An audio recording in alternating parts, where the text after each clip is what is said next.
سیرت النبی صلی اللہ علیہ وسلم کا مطالعہ ضروری ہے۔ اللہ تعالیٰ نے خاتم النبیین حضرت محمد صلی اللہ علیہ وسلم کے ذریعے اپنا پیغام دنیا تک پہنچایا۔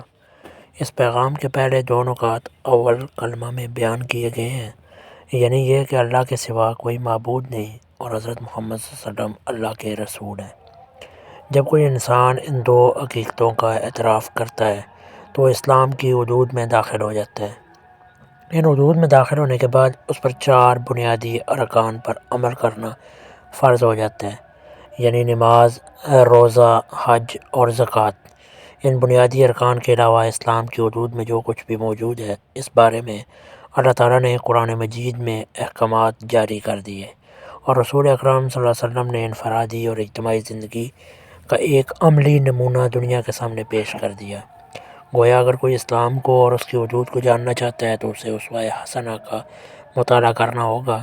اسی طرح اسے وہ تمام آداب زندگی معلوم ہو جائیں گے جو کہ اسلام کو مطلوب و مقصود ہیں۔ ہم نسلی مسلمان ہیں، یعنی اس لیے مسلمان ہیں کہ ہم نے مسلمان گھرانے میں آنکھ کھولی اور یوں ہمارے ماں باپ کا دین ہمیں منتقل ہو گیا۔ اگر ہم کسی عیسائی یا ہندو گھرانے میں آنکھ کھولتے تو ہم عیسائی یا ہندو ہوتے۔ اس طرح اللہ تعالیٰ کا ہم پر سب سے بڑا احسان یہ ہے کہ اس نے ہمیں مسلمان گھرانے میں پیدا کیا۔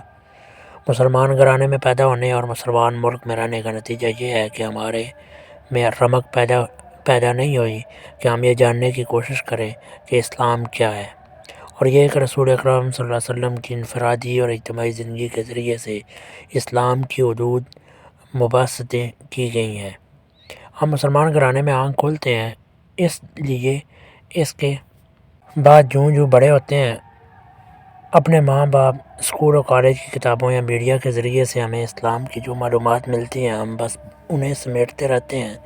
اس لحاظ سے ہماری خوش قسمتی یہ ہے کہ ہم پڑھے لکھے گھرانوں میں پیدا ہوئے ہیں۔ جو لوگ ان پڑھ گھرانوں میں پیدا ہوتے ہیں اور ان پڑھ ہی رہتے ہیں، ان کا اسلام سے یہ ہے کہ انہیں صرف کلمہ ہی پڑھنا آتا ہے، اس کے علاوہ انہیں کچھ بھی معلوم نہیں ہوا سوائے اس کے کہ ان کے دائیں بائیں جو کچھ ہو رہا ہے وہ تھوڑا بہت وہی کچھ کر لیتے ہیں۔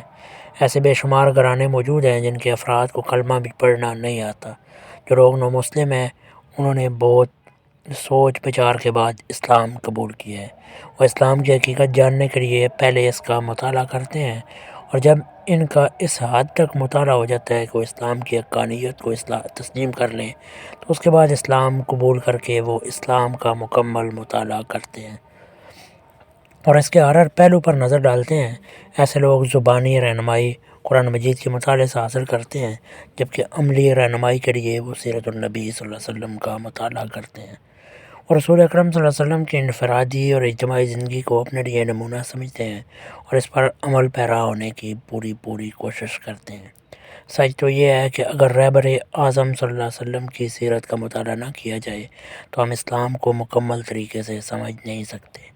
اس لیے ضروری ہے کہ ہر مسلمان رسول اکرم صلی اللہ علیہ وسلم کی حدیث اور سیرت کا اسی طرح مطالعہ کرے جس طرح کے نو مسلم کرتے ہیں، اور اسوہ حسنہ کو اپنے لیے مشعل راہ سمجھیں۔ آج سے 25 سے 30 سال قبل تک پاکستان تعلیمی نصاب میں سیرت النبی صلی اللہ علیہ وسلم کے بارے میں اسباق لازمی شامل کیے جاتے تھے۔ اس طرح طلباء کچھ حد تک سیرت النبی صلی اللہ علیہ وسلم سے واقف ہو جاتے تھے۔ جیسے جیسے یہ نصاب تبدیل ہوتا گیا، آہستہ آہستہ یہ اسباق ختم کر دیے گئے۔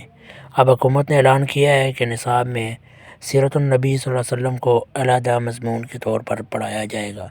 ضرورت ثمر کی ہے کہ اس اعلان پر لازمی عمل درآمد کیا جائے اور اس میں تاخیر نہ کی جائے۔ امید ہے کہ حکومت اپنے اس وعدے کو پورا کرے گی۔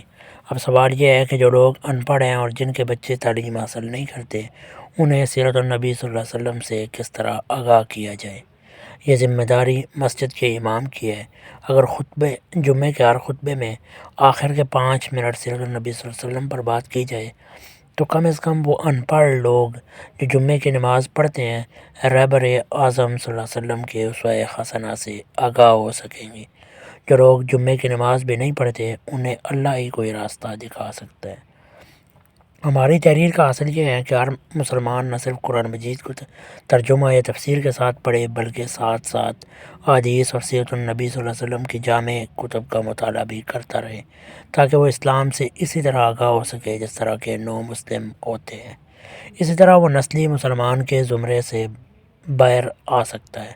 آخر میں اس نقطے کی طرف توجہ کہ جو لوگ مسلمان نہیں ہیں یا وہ جو مسلمان کہلاتے ہیں لیکن اسلام سے بالکل نابلد ہیں، ان کی ذمہ داری کس پر عائد ہوتی ہے؟ ہمارے خیال میں ہر مسلمان جو دین کی سمجھ رکھتا ہے، اگر اس کا واسطہ غیر مسلموں سے ہے تو اسے ان تک اسلام کا پیغام پہنچانا چاہیے، اور جن لوگوں کا واسطہ دین سے نابلد مسلمانوں سے رہتا ہے تو اسے بڑے انداز میں ان لوگوں کو اسلام کی بنیادی تعلیمات اور سیرت النبی صلی اللہ علیہ وسلم سے آگاہ کرتے رہنا چاہیے۔ جزاکم اللہ